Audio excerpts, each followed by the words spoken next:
Welcome to Becoming Parents Podcast. I'm your host, Jennifer Campbell, mom of 18 and executive director of the Doula Co-op of Nevada. With more than 15 years in birth work, I've had the privilege of walking beside families through life's transitions. My work centers on connection, community, and amplifying voices that too often go unheard. If you'd like to connect or learn more, visit doulainreno.com. Each episode is an honest conversation about the messy, beautiful, and transformative experiences that shape us as parents and as people. Join me for honest conversations that remind us we're never alone. I'd like to extend a heartfelt thank you to the incredible guests who show up with courage and authenticity to share their stories with us. Let's dive right in. Welcome to Becoming Parents Podcast. Today I have with me Jessica Danel. How are you today? I am good. Thank you for having me on. I appreciate it. I'm so excited about your story. And like we talked a little bit, we pre-gamed a little bit, and I was like, no, don't tell me anymore. So I'm Oh my excited. God. Jump in and You're share your parenting journey. you're just like me. I feel the same way when I do this because I Yeah, love to learn it as I go because then I get shocked and I'm like the sheer shockness of my genuinely. story will be on your face. Let me just say. Okay, so when I was little, I won't go too far back, but when I was little, or when I was growing up, my college professor said, you need to start thinking of like your bucket list items, like what do you want in life? And one of the things I always just wanted, I don't know why this is so primitive, but I always just wanted to be a mom, like, and a wife and a mother. Cooking and cleaning and all that stuff just seemed like great for me. That's what I wanted. A lot of kids wanted to be a police officer or a doctor. I'm like, no, I just want to raise kids. And so my professor thought, okay, well, why don't you take early childhood education courses? That'd help you be a better parent. I thought, oh, that's great. So I did that, and I was teaching preschool. And while I was teaching preschool, I was also a cocktail server. So I was working As one does. just like, There you and the go. funny thing is, I had a point where I did run into a parent at the bar the night before I was watching their kids. So that's kind of crazy. But yeah, so I was just a cocktail server. I didn't partake in like the bad parts of being in a bar. I was just there for the good tips.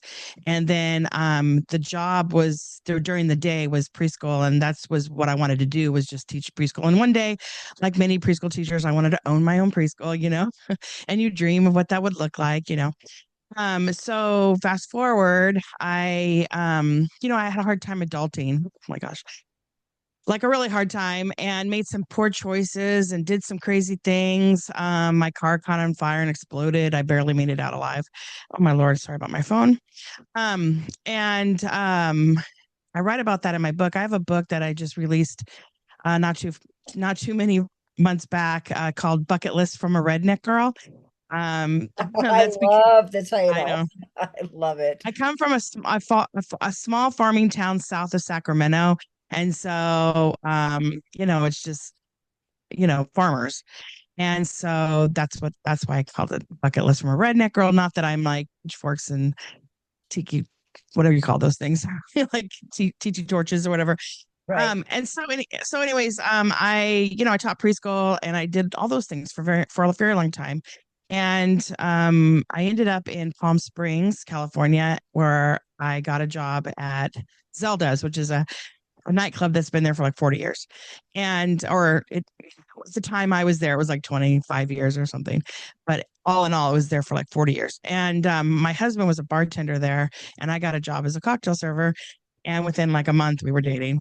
I mean, it was just as easy as pie. Because one day he said, I said, let's all go to Denny's because everybody was going to go eat afterwards because, it's 2 o'clock in the morning. And he goes, oh no, I have to go pick up my daughter, and she is so more important than any of you yahoos.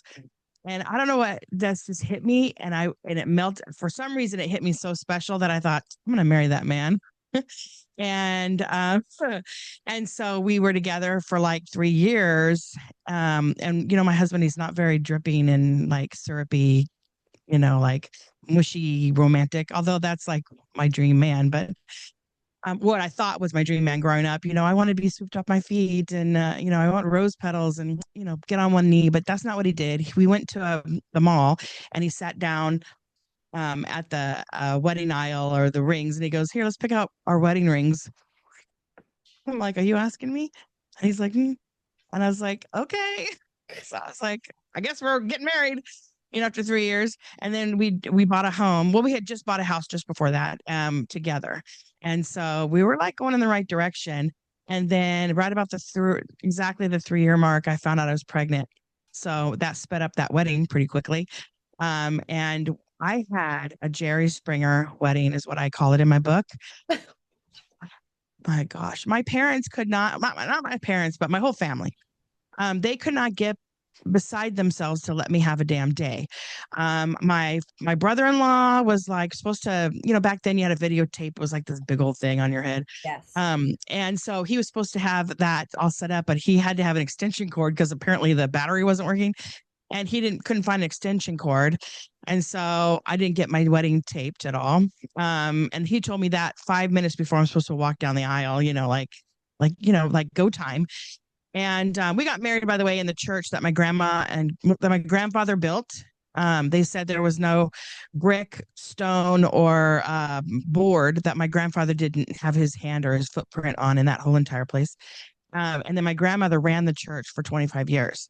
And it was Catholic church in Rockland, one of the biggest. And Father Dylan was a family friend. He used to come over for Christmas, and so I knew him very well. And it was my dream on my bucket list to get married at the church that my grandfather built, my grandmother ran, and that I knew priest. And so it's hard to do because we didn't live in the town. My husband wasn't Catholic. We had to go through a lot of counseling with Father Dylan before he would allow it.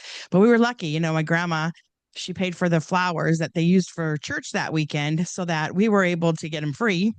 And and it was kind of low rent, which is fine. We had the reception in my grandma and grandpa's backyard, but it's very clean and beautiful. I mean, it was like a magazine backyard.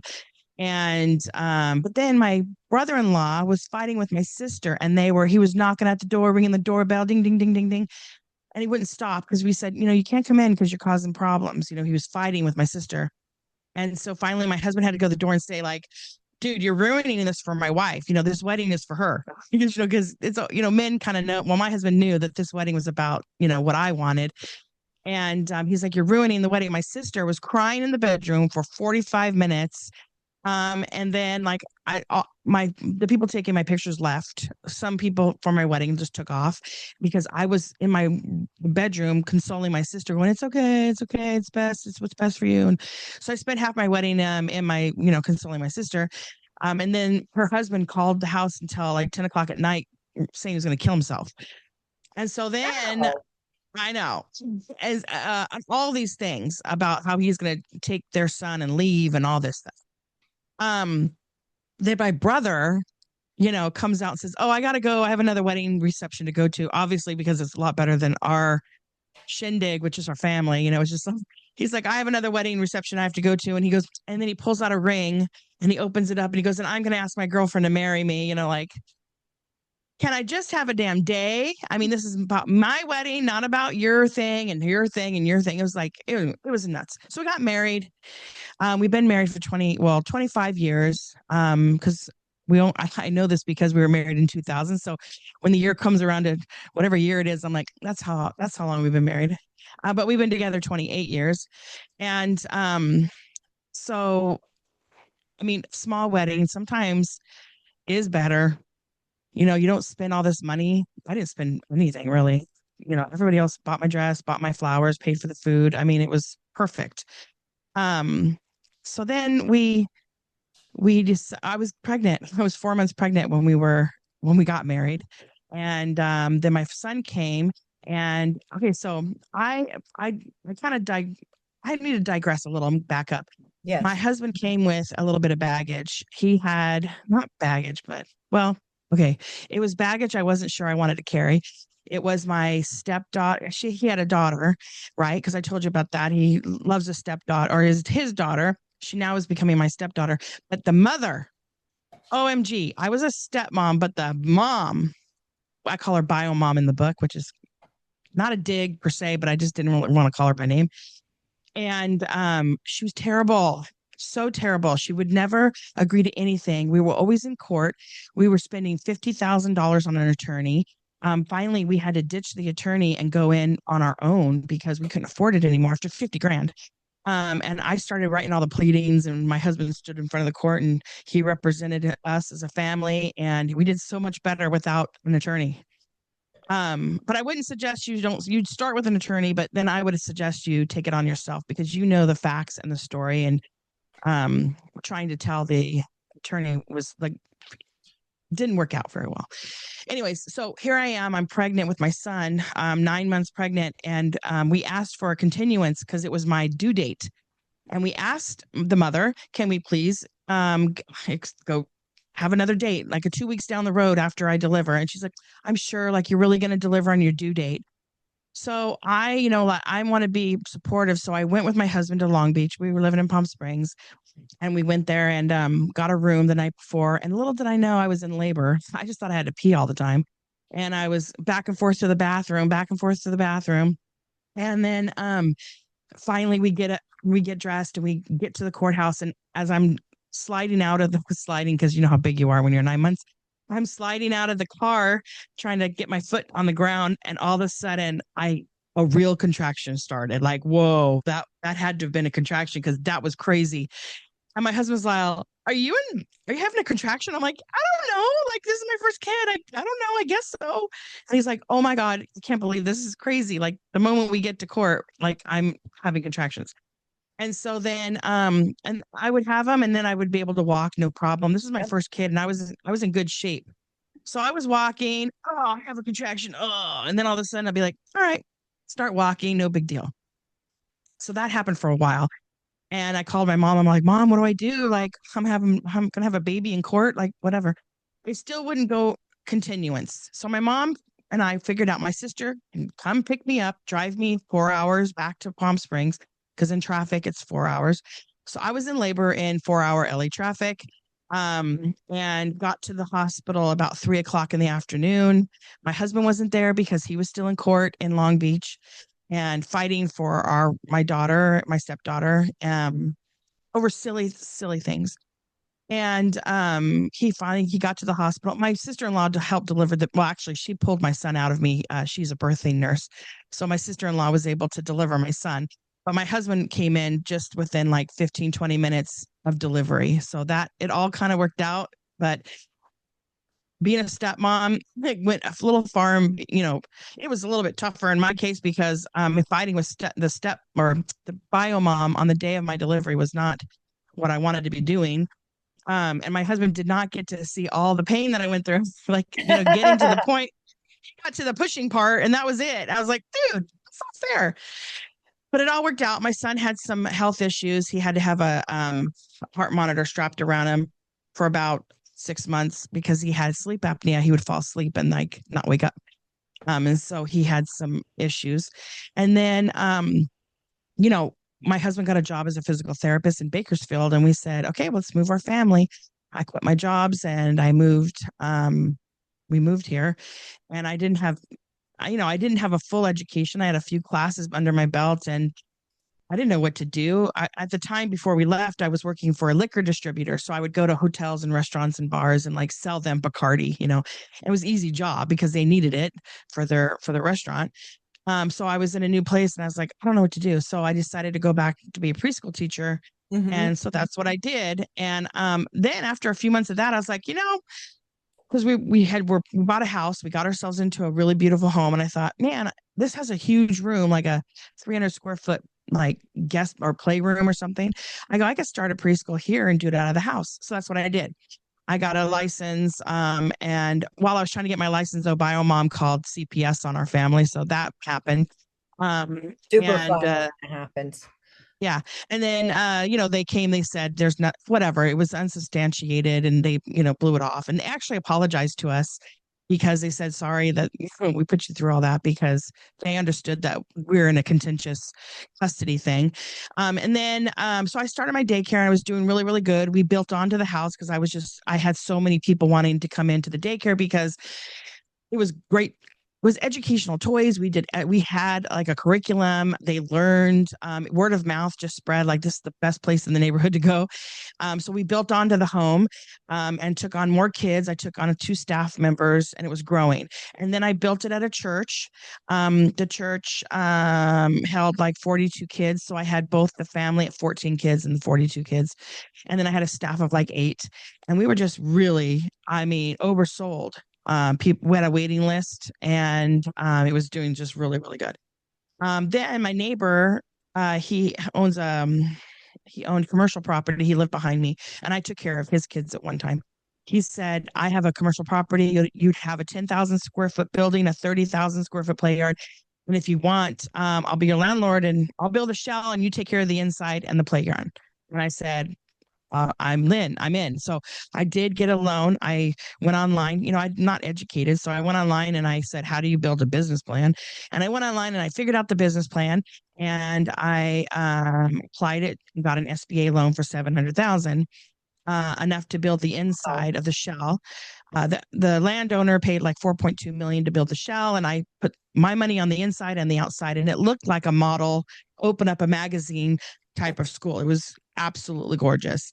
And I had a staff of 25. We had a capacity of 208 kids, although I had about 180 kids on average at one time.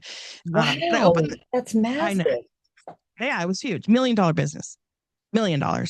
I closed down my home and the other location at the church. I actually sold the one at the church, for twice as much as what I paid for it.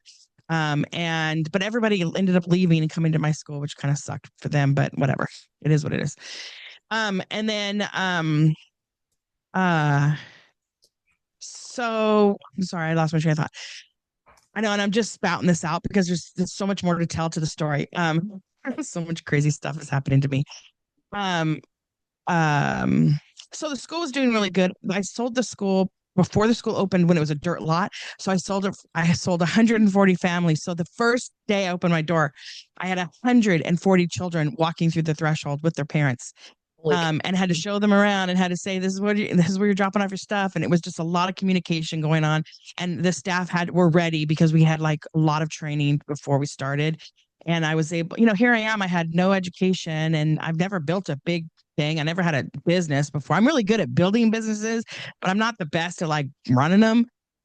So I had directors to help me, but they didn't have greatest experience of running a school. So it was kind of like we were just learning as a group, and it was doing really well. And I had acclimates from the news, and I had a lot of stuff going on, and the whole town was excited because we really needed daycare. Like in any town, even today, everybody is short daycare. Yeah. Daycare is such a much needed thing. And now daycare is freaking expensive. I mean, what I used to charge for infant care is like twice as much now. It's just insane. But my school handled infants, toddlers, twos, threes, fours, fives, all the way up to school age. And I think age 12, I think is school age. And so it was huge. It was great. I had a truck. Or van. We used to pick up kids, and it was just a well-oiled machine. Then my daughter, I was pregnant, got pregnant. Well, what happened was my husband said, because he works at a hospital, he said, man, I just don't feel good. I don't feel good. And I go, yeah, I don't feel good. He goes, Jessica, you look really terrible. And he goes, and I don't feel good. And he goes, what, you need to go get checked out because maybe I gave you something. I was like, okay. So I'm thinking I have the swine flu because that was what's going around. I was green, like my face was green. I was looking terrible. And the doctor said, you're pregnant. And so when I went back, Doug arrived at the school and he says, what'd the doctor say? And I go, he goes, because I don't feel good at all, he said. And I go, really? When are you due? Because I'm due in 9 months. And he didn't believe me. I'm like, I swear I'm pregnant.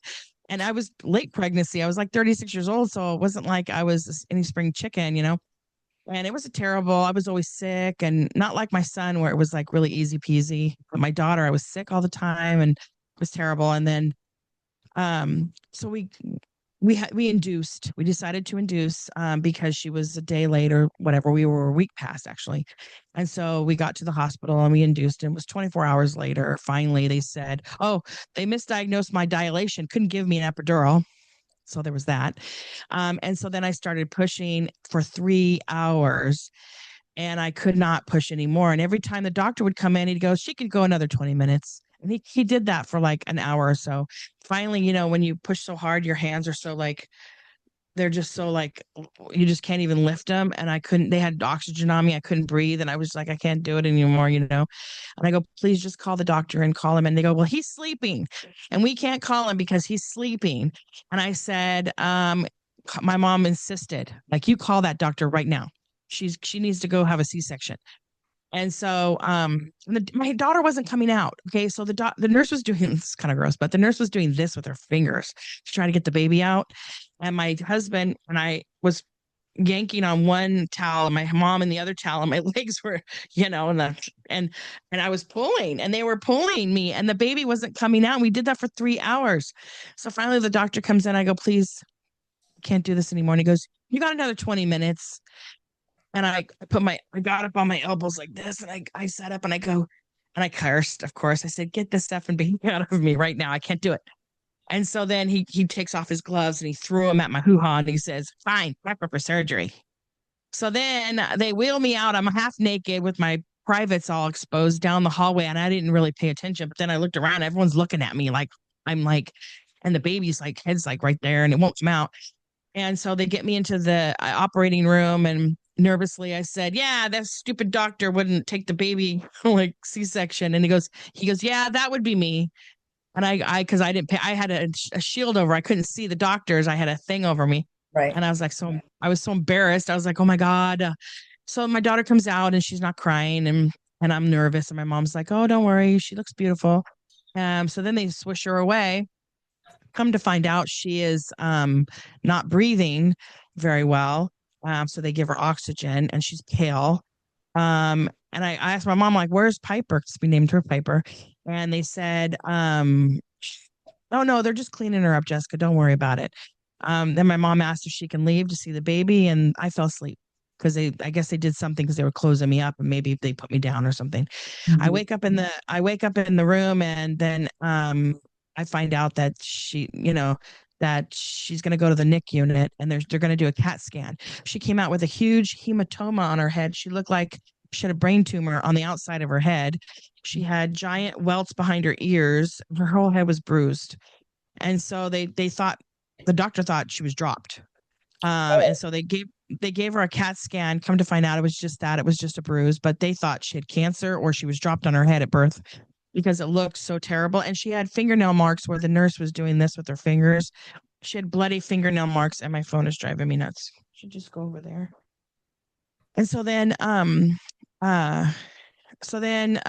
they came out a week later. The doctor was doing his rounds because she was still in the NIC unit. She couldn't keep her oxygen levels up. We didn't know why.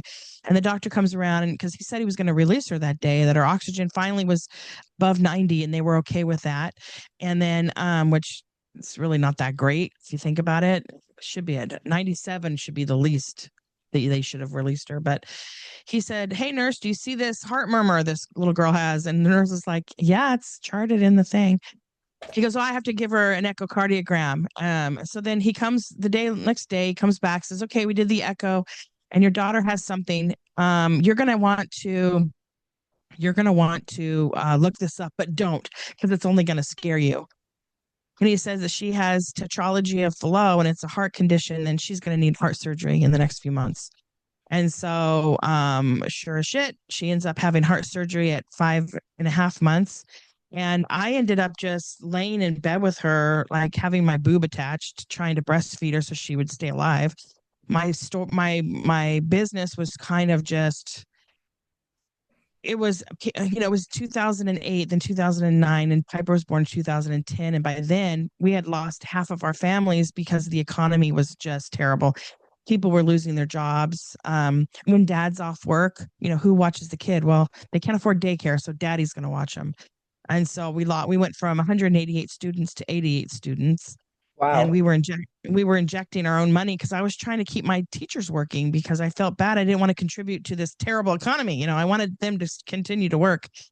And with my daughter's health issues, and my landlord kept saying, just sell me the business, sell me the business. And I was like, fine. I sold him, which is the most biggest mistake.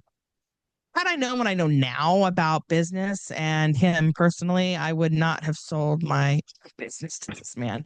He didn't pay me everything. We ended up in mediation with his brother attorney that said we're going to be here in mediation for as long as it takes, which meant forever because that's what they were trying to do to me was bleed me dry. And so he ended up with the biggest preschool in Bakersfield. He still is the biggest preschool. Um, and it was just a mile or two down the road from my home, which I could not drive down that street anymore because it was like a dagger in the heart. It was like my baby now is somebody else's baby.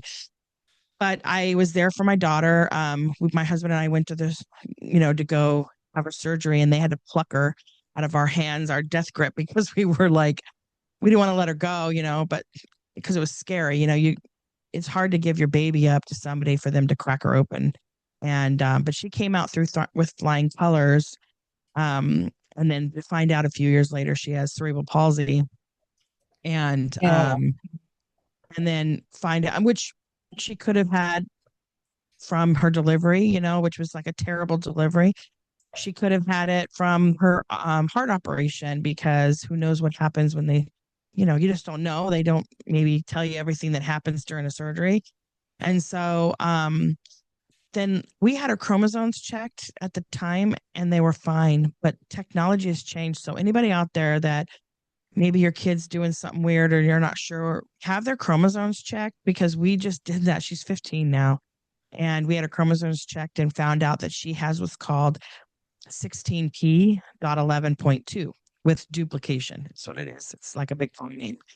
And what it is she has like a mosaic of like extra this certain type of chromosome. And which these kids that have this have delays and speech issues, all the things that my daughter has. And are autistic, most likely, most of them, 90% of them. And Piper has all of those characteristics. She can't speak very well. I mean, I'm her mother and I don't understand her. I'm like, type it out, honey. I don't know. So she's 15 and she doesn't have a good communication with, she knows a lot of words and she's, once you know what she's talking about, she's funny, but it's really difficult to get the dialogue going back and forth because she leaves off the beginning and the end of a word. So it's just a lot. So I lost my business. My daughter, she was just all this stuff was going on. And then my dad passes, and then my grandmother passes. Just my whole life was just kind of imploding a little bit. But all through it all, I had my husband, and have remained like best friends through, all of our relationship, even if we have hard times, but we always come back. He knows that I'm a hard pill to take. And I know that he holds grudges. Like those are some things that we know about each other, but we laugh every day. I say that's the glue to our marriage. And so then my husband, after my daughter was born and I was taking her to all kinds of therapies and things, she was about 3 and he said, okay, here it is. You now have to go get a job or you have to go back to school. What do you want to do? And I was like, school, please. So I went back to school and got my master, or at first I got my bachelor's degree in administration and marketing. And then I after I graduated, I got a job at ABC. Well, it's an affiliate of ABC, a local TV station. And so I've been doing that for 7.5 years now. And then I got during COVID, I went back and got my master's degree in project management and administration, business administration. And then my husband's like, okay, try to get a better job now. And I was like, okay. So then I got another job at a radio company. So now I'm doing both and at the same time. But they are, for whatever, they balance, and they're totally different. And, they don't clash at all. But I'm doing that. So then there is still some downtime. So I thought, what do I have? What have I always wanted to do? What's on my bucket list? And I said, write a book. So Mm. that is what I did. I started to write a book about my crazy life. I had a high school shooting. It was the first high school shooting in America, pretty much 1992. There was even a movie produced about our school with Freddie Prinze Jr., Henry Winkler, and the guy from Silver Spoons, Ricky Schroeder. And so they were in the movie. It's called Siege at Johnson High.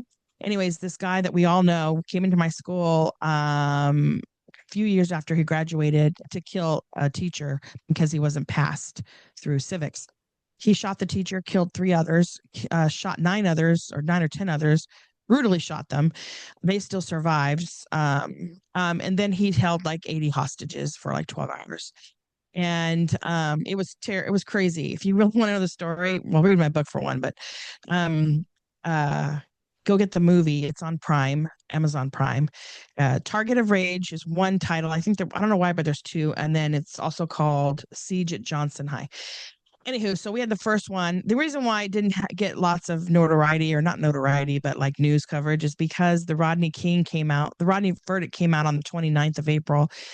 Then the riots, and then the 30th came around, rioting, and then that Monday, the 1st, was our shooting. And so it kind of took backstage news, and the news cycle wasn't like what it is today. It's just crazy. 24-hour turnaround on things. And so nobody knew about it. And I think maybe had they paid attention, maybe Columbine wouldn't have happened, 7 years later or whatever it was when Columbine happened. So I write about that in my book. But I decided to write a book about my crazy life. I did that. And then I thought, well, how am I supposed to produce my book? And so I decided to start a podcast. So I do have a podcast called Just Saying with Jessica Danel. And we talk about my book, but we talk about parenting and pretty much everything in the book. Like my parents put me this is funny. So my parents put me in a drug rehab when I never did I never to this day have done drugs. I mean, I'm a crazy hyper person, but I've never done drugs. But they thought I were. They thought I was. I was a cross country, track, basketball, journalist in my school. I took all the high school pictures for the yearbook. I was on the yearbook staff. I wrote for the newspaper. I was a C student because I didn't care about school or whatever. But I was so busy in school. I was so busy. And yet they still did not, they thought I was on drugs. So I talk about that in the book. It's crazy. So like on my podcast, I'll talk about like maybe kids that have drug issues, or navigating through what it's like to have, modern parents with kids that have drugs. Or I try to relate things that are like in my book to like things that people are going through. And then I also take on the occasional book. A lot of moms out there are writing books. And I think it's extraordinarily wonderful when you start becoming an author and all the things that go with that and the creativity of it all. I think it's just interesting to hear. And a lot of people have so many different stories that are so unique to them. But it's like, man, I would have never known that had we just not had this conversation. That is so interesting. I mean, just like you and I are having this conversation right now, like, I've been through some stuff that I probably have not even mentioned that's in the book. That's so nuts. That is just insane. Um, do you know what I'm saying? I know I've been talking a lot. I'm so sorry. That's okay. I want to go back because I know all three of your kids have special needs. And you talked about your Yes. daughter, the heart surgery, she's nearly nonverbal and there have been different, she's been diagnosed a little bit differently. So figuring that all out and the advances in technology, that stuff takes time. Tell me about, I know that we ended with court when you were delivering your son, but what ended up happening with your stepdaughter and son? Yeah. Okay, so like my stepdaughter, ever since she was little, like this is why we went to court a lot. And maybe how I look at life now is a little bit different than I did then. But at the time, my husband and I were not for medicating my stepdaughter. I call her my daughter. I can't help it. She's like my daughter. I've been raising her since she was 3, so she's my kid. But we didn't think that the medication was something that she needed. We thought that she could do it through behavioral management and just giving her a little bit of grace, a little bit of, and we thought she was more depressed. Like she needed something for that. As she got older, we saw that more. But as she was an 8-year-old, we thought, you don't need to medicate her. But the mom's like, no, we need to medicate. And so that's kind of what we clashed on. There was no grace on the, getting just behavioral therapy only. And the mom was starting to medicate her, even though the courts told her not to, and was doing it anyways. And we were, that's what we fought about. Like she's not following the court orders. And then the mother it wasn't so much about Jordan's counseling. It was about how she wanted to be in counseling with us, me and my husband. So we were in counseling with his ex-girlfriend. They weren't even married, by the way. So we were in therapy with this lady, and then she stopped therapists, different ones, because when they didn't agree with her, they agreed with us. Then she would drop them, and we'd have to get a whole new therapist and go to court about all new therapists. It was just crazy. So my stepdaughter, she had ADHD, and so she had an IEP in school, and we would drive to every IEP meeting that we could. And we were participated and tried to be there for every decision that we could when it came to the school. But ultimately, they did whatever the mother wanted, and they just didn't pay attention. Like we had no control over anything. We were just basically bystanders. And she medicated her anyways, and it didn't help her. And she had the same problems in class that she was having. And but now she she's older. She's 32, which you just made dramatically, but she's still on she takes stuff for depression now. And I don't think she takes anything for attention deficit because she doesn't really need that as an adult now. But yeah, and she's doing really well. I mean, she's doing as well as she can. But she lives closer to her mother now. We live in Bakersfield, which is like the center of California, and she's kind of in the mountains with her mom and eventually going back to Long Beach. But we have a good relationship. For a while though, like her mom had in her ear about us, and it took a while. But kids, after a while, just start when they grow up, they realize that like, I don't see what you're saying, what mom was saying all this time about them. That's not really what my encounters are happening. And so she started thinking for herself, and we have a much better relationship now. And my son, man, he is so bright. He's so smart. Always a straight A student. Never got along with anybody, and didn't like the teachers. Thought that I was in charge of like everybody, like in charge of the school. Because I had a preschool, and he grew up with my, daycare. So he thought mommy was in charge. Like the first day of kindergarten, he climbed the school fence, ran away from the classroom, climbed the school fence, and um, walked down the street where we lived, a block away, where the daycare was, the family daycare, and came to my house. And the school called me like, your son's missing. I go, no, he's just arrived at home. They're like, what? And I'm like, yeah, I'll bring him right back, because he thought that like I was in charge and like he could do whatever he wanted because mommy would let him or whatever. It was horrible. He was in behavioral therapy a lot because he didn't recognize people's social cues when they're talking to him. He kind of saw he was like a concrete thinker, and he couldn't see outside the box. And he thought his way was the only way and the right way. He still thinks this way. But he didn't get along with people socially. So they gave him at school, they gave him like one of those people that follow you around like a shadow. And this lady would say weird things to him about like girls, like, oh, I know you like her or something like that. And he would make him upset because he was like, ew, girls are gross. And I can't believe you're saying that. Like he was just like fourth grade or third grade or something. And he would come home crying.